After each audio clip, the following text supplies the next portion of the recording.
advokat harus banyak belajar. Supaya apa? Dia bisa melakukan pembelaan hukum yang berkualitas. Betul. Apa sekarang? Misalnya nih, tadi saya ngomong di alat bukti ada bukti elektronik. Berarti kan kita sebagai advokat harus melek teknologi. Betul. Iya, betul. Nah, iya toh.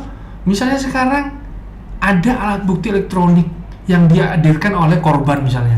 Dalam pembelaan kita, kita harus tahu. Jangan lupa nih, hari ini ada namanya artificial intelligence. AI. Banyak sekali. Jangankan orang-orang yang lansia atau orang-orang yang tidak berpendidikan, orang berpendidikan saja masih tertipu nih. Welcome to Diksi, diskusi bawa inspirasi.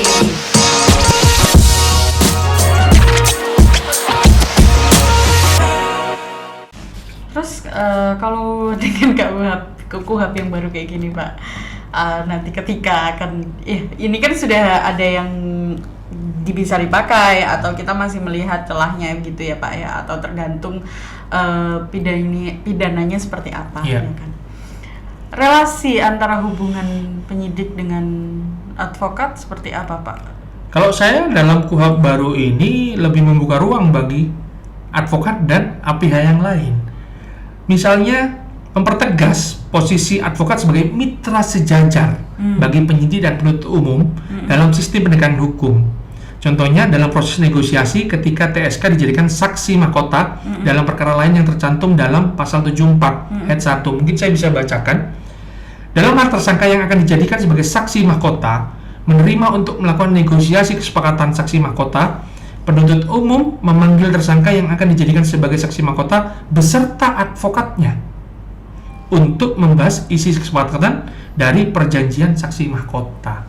Jadi kan dilibatkan nih advokat, otomatis kan kita bisa diskusi itu, termasuk pada saat mekanisme keadilan restoratif.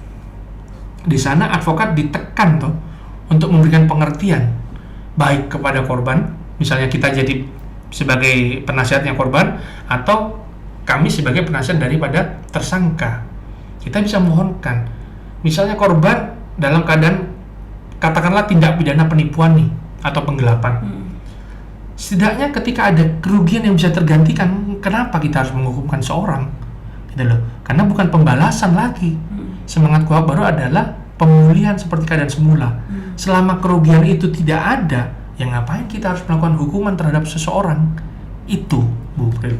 Jadi, menurut saya, advokat pada KUHP baru ini lebih diberikan ruang untuk berkomunikasi dengan penyidik, penyelidik, dan PU.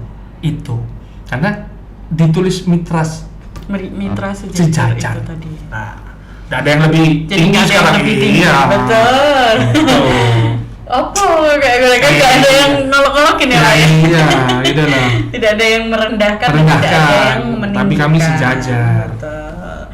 Terus kalau sejauh di KUHP baru yang ini pasti tadi kita sudah sempat singgung juga ya Pak mengenai perlindungan hak dari tersangka dan terdakwa. Ya. Jadi seperti yang saya tadi jelaskan, ini saya baca lagi di pasal KUHP baru ini di pasal 142. Jadi pengaturan mengenai perlindungan bagi hak tersangka dan terdakwa itu bebas dari penyiksaan dan intimidasi. Itu dasarnya dulu. Sesuai dengan yang diatur di pasal 142, 143, itu kalau terdakwa di 142 itu ada beberapa. Jadi begini, lebih baik KUHP ini mengatur lebih baik karena aparat penegak hukum tidak boleh melakukan penekanan, kekerasan sebagaimana diatur dalam pasal 142 tentang hak tersangka dan terdakwa. Misalnya saya bacakan, tersangka atau terdakwa berhak dari bebas penyiksaan, intimidasi, perbuatan tidak manusiawi atau merendahkan harkat dan martabat manusia selama proses hukum yang dijalankan berdasarkan ketentuan undang-undang ini, dan juga berhak didampingi advokat dalam semua tahap mulai dari penyelidikan hingga persidangan. Jadi dijelaskan bisa memilih, menghubungi, mendapatkan pendampingan advokat dalam pemeriksaan, diberitahu dengan jelas dalam bahasa yang dimengerti olehnya mengenai apa yang disangkakan atau didakwakan kepadanya. Tidak hanya kamu salah, dihukum. Enggak, tapi penyidik harus menjelaskan kenapa kamu kok kena pasal ini. Kan banyak sebetulnya seseorang yang terperiksa itu tidak paham, moro-moro ada panggilan polisi, tahu-tahu tiba-tiba, loh bingung loh, kok saya bisa kena pasal ini? Apa hubungannya dengan saya? Saya telah melakukan apa misalnya begitu. Terus memberikan atau menolak untuk memberikan keterangan berkaitan dengan sangkaan dakwaan yang dikenakan kepada boleh menolak, sangat boleh, diberikan haknya, gitu lah, ya kan? Terus di huruf F itu mendapatkan bantuan penerjemah atau juru bahasa. Ini banyak sekali diaturnya dari huruf A sampai Q. Nanti mungkin teman-teman netizen juga bisa baca itu hak-hak daripada tersangka dan terdakwa di pasal 142 KUHP 20 2025 dari huruf A sampai Q. Karena yang Q itu lebih seperti yang saya tekankan tadi, tidak boleh melakukan intimidasi, penyiksaan, perbuatan tidak manusiawi. Malah yang P, terdakwa atau tersangka bisa mengajukan tuntutan ganti rugi dan rehabilitasi. Wow, gitu. Sangat terjamin ya Pak ya. Iya. Oke, terus kemudian dari penjaminan perlindungan hak tersangka dan terdakwa itu sudah diatur dalam KUHP atau bukan diatur ya Pak, tapi untuk memperkuat, ya kan? Memang mungkin dulu sudah ada atau sudah terlaksana, tapi untuk yang di KUHP baru ini mungkin bisa memperkuat apa saja hak tersangkanya. Terus kemudian dalam KUHP baru ini mohon saya potong sedikit. Boleh. Jadi dalam KUHP baru ini tidak hanya hak terdakwa atau tersangka, korban juga. Korban, saksi, kemudian hak penyandang disabilitas, hak perempuan ketika yang terperiksa itu perempuan, terus ada hak orang lanjut usia juga. Sangat kompleks akhirnya. Iya, Bu Bidin. Sebenarnya sudah ada, cuma di KUHP baru ini juga makin kalau di KUHP lama ada, tetapi terbatas. Tidak seperti yang hari ini. Jadi ada perempuan, ada lansia. Malah saya ada baca jika terhadap lansia yang sudah di atas 75 tahun, malah kalau bisa putusannya jangan sampai pidana penjara. Bayangin. Itu kalau tidak salah saya baca di SEMA itu, SEMA nomor 1 tahun 2026. Jadi kan karena kelansia kan kita tahu nih orang lansia butuh kesehatan segala macam toh, misalnya perawatan gitu. Makanya dengan KUHP baru saya sebagai advokat sangat senang sekali, walaupun nantinya kita perlu check and balance di dalam praktek begitu. Terus perlu nggak sih Pak kita ini punya penafsiran lebih terhadap praktik dari KUHP baru ini? Banyak sekali, seperti yang saya terjelaskan tadi, pasal 100 ayat 5 yang secara subjektif, penahanan, subjektivitas, kan itu kan multi tafsir akhirnya. Ya kan, seseorang bagaimana dibilang tidak memberikan keterangan secara fakta, kan juga repot nih, kan akhirnya kontradiktif dengan penekanan nantinya. Ya kan, ketika memang saksi ngomong tidak tahu, masa mau dipaksa tahu? Walaupun katakan ada saksi yang satunya lagi atau 2-3 saksi yang mengatakan beliau tahu kan, tapi kan siapa yang tahu pada kejadian fakta kalau bukan pelaku, korban, dan saksi yang ada pada saat lapangan tersebut, di TKP tersebut itu. Kemudian di pasal 235 di alat bukti itu kan ada pembaruan alat bukti. Kalau dulu di pasal 184 KUHP yang lama ada 5 kan, keterangan saksi, keterangan ahli, surat, petunjuk, terus keterangan terdakwa. Sekarang sudah hilang nih yang namanya petunjuk.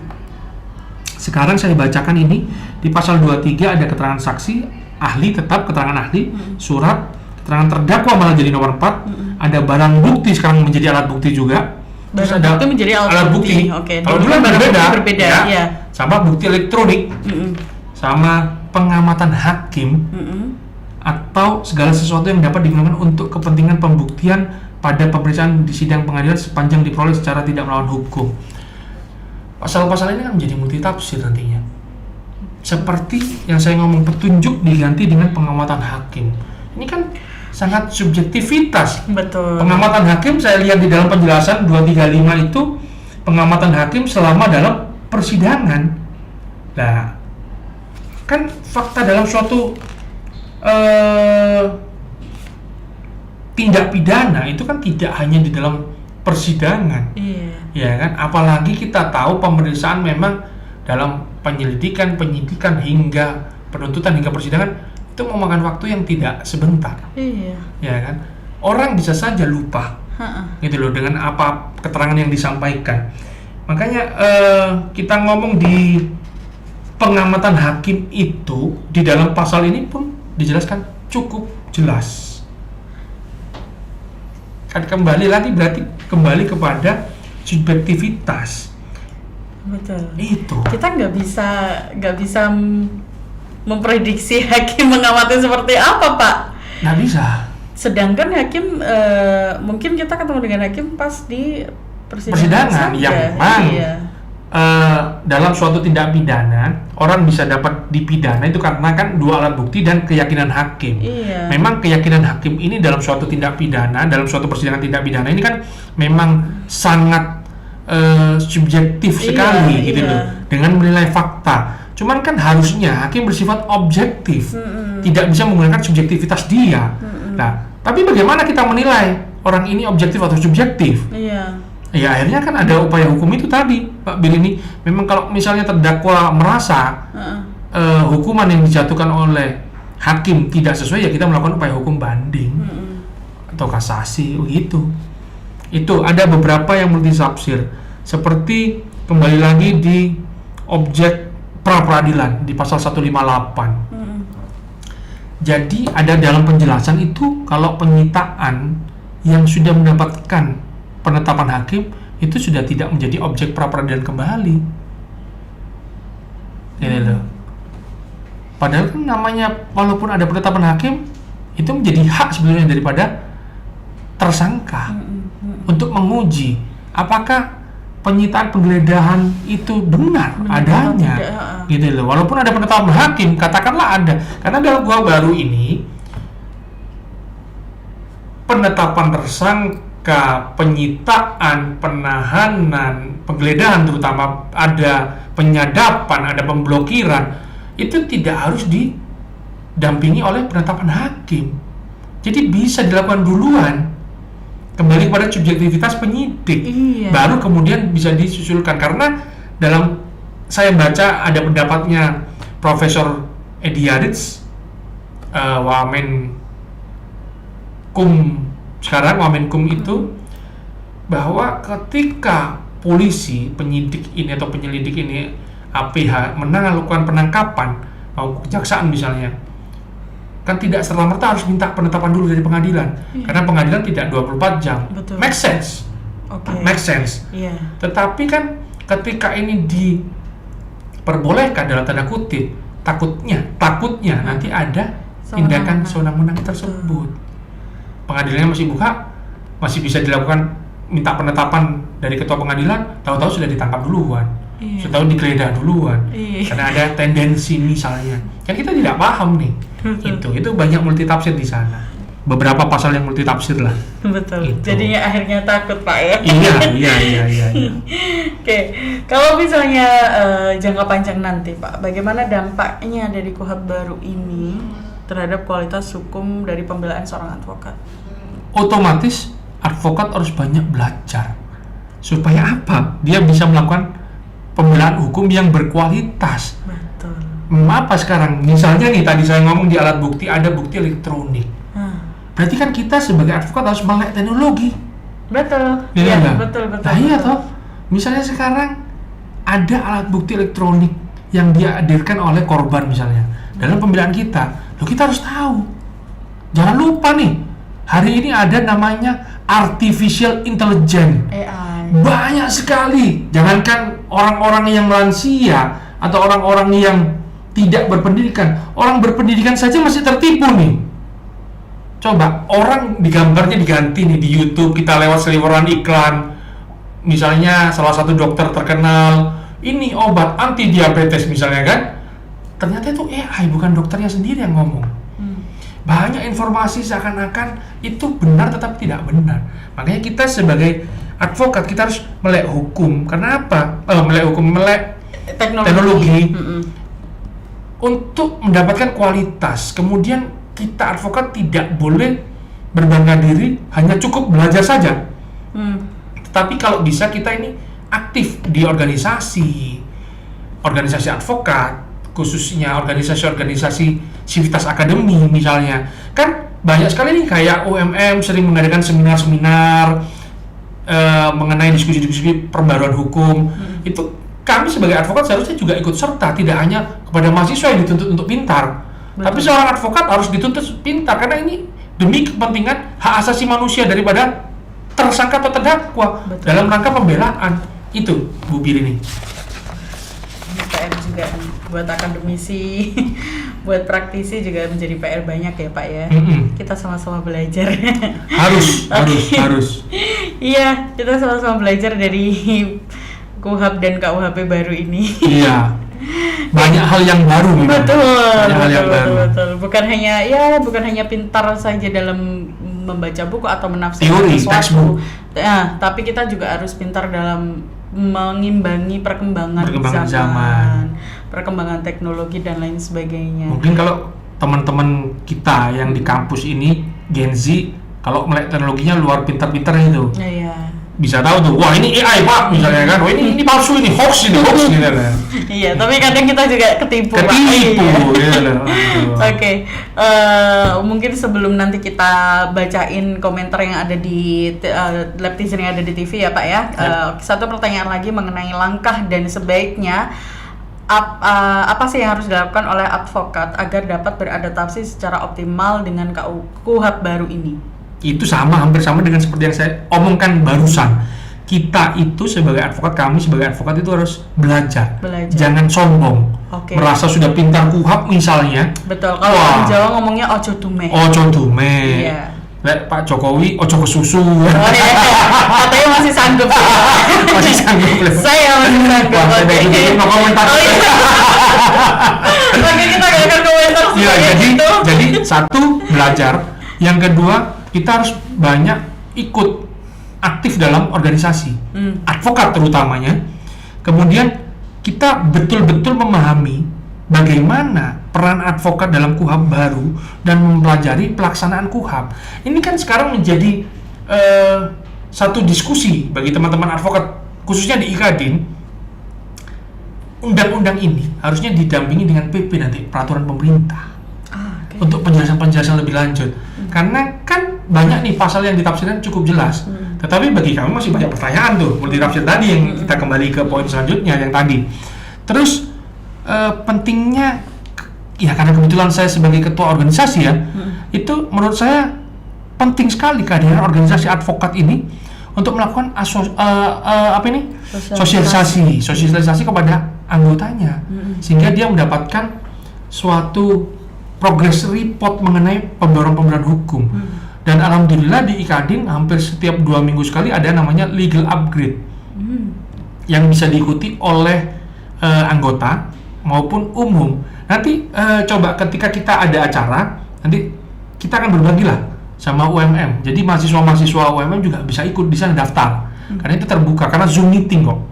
Jadi di sana ada para narasumber yang berkualitas, sehingga kita bisa menambah hasanah ilmu.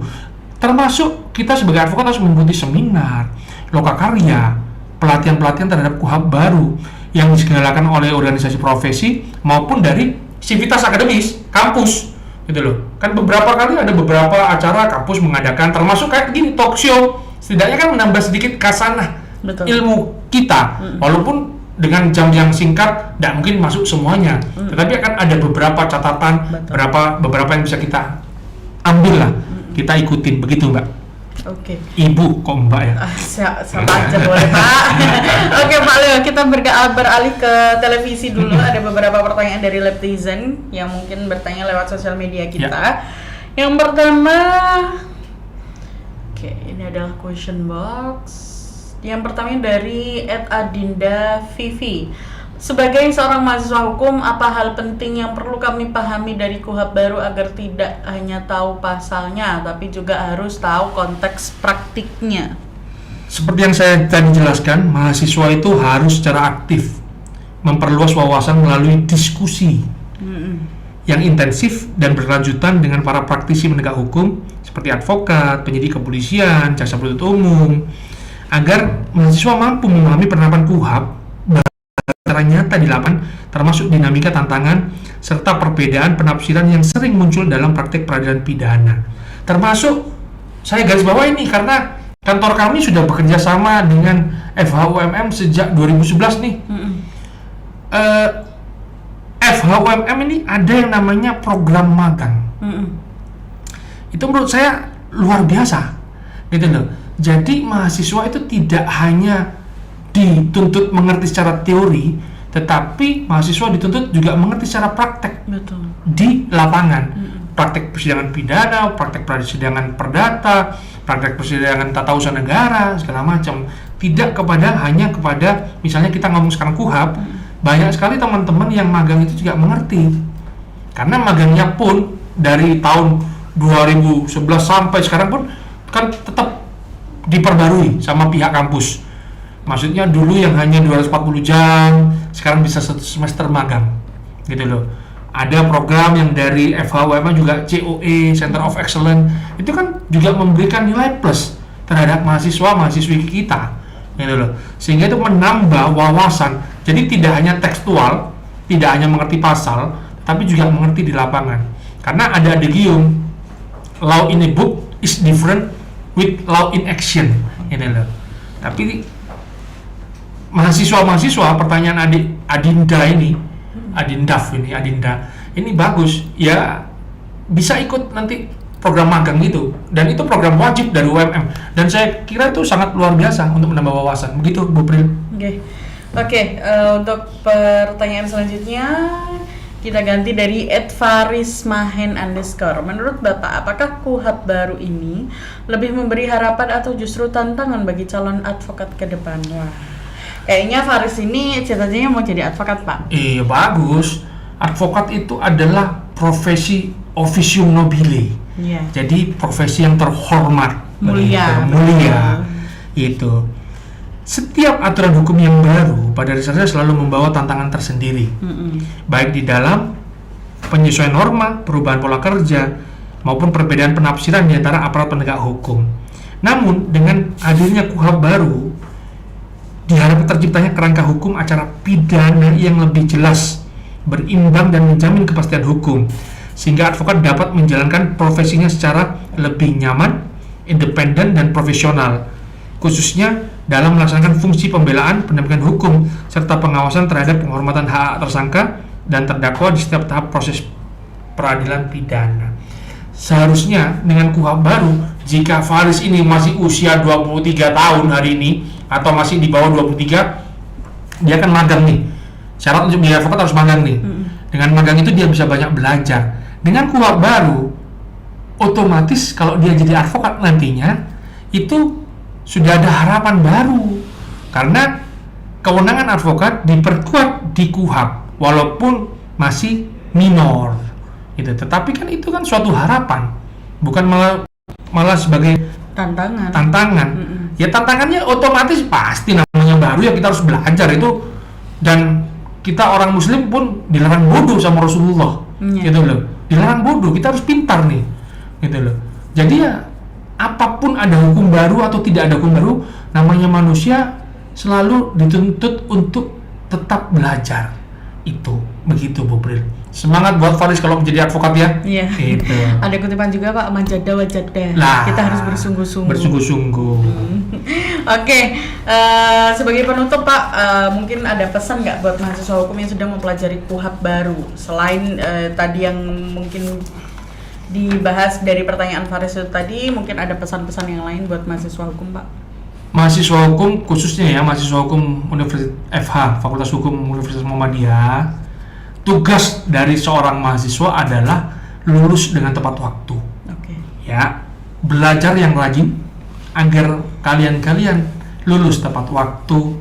Dengan belajar itulah, dengan rajin membaca, karena ada pepatah, rajin membaca itu kita bisa tahu wawasan jendela dunia. Betul. Dengan membaca itu sebagai jendela kita mengetahui semua permasalahan, tidak hanya permasalahan hukum. Makanya wawasan itu harus ditambah. Hukum memang perlu, tetapi wawasan kebangsaan, wawasan pengetahuan umum itu pun perlu ditambah. Jadi pesan saya, mahasiswa Fakultas Hukum rajin belajar, cepat lulus. Ikuti segala program kampus yang ada, karena program-program kampus setahu saya ini itu adalah baik, karena saya sendiri sudah menjadi seorang pengajar di Fakultas Hukum UMM, dan kantor kami juga sudah bekerja sama lama banget dengan UMM, dan kami sangat tahu bagaimana kualitas FH UMM. Jadi mahasiswa tetap semangat, cair. Oke, Pak Leo, terima kasih banyak atas kehadirannya. Gak kerasa kita sudah diskusi. Pastinya diskusi kali ini juga akan membawa inspirasi, apalagi pesan-pesan buat Pak Leo juga. Terima kasih banyak Pak Leo, semoga sehat selalu, lancar terus. Dan kemudian teman-teman yang ada di rumah, netizen yang ada di rumah, jangan lupa untuk selalu tonton episode podcast Diksi, di like, di share, terus kemudian di subscribe, dan ya di komen apapun lah ya. Sampai ketemu pada episode Diksi berikutnya, yang pastinya episode Diksi selalu bawa inspirasi buat kamu. Selesai di sini. Assalamualaikum warahmatullahi wabarakatuh. Waalaikumsalam. Bye.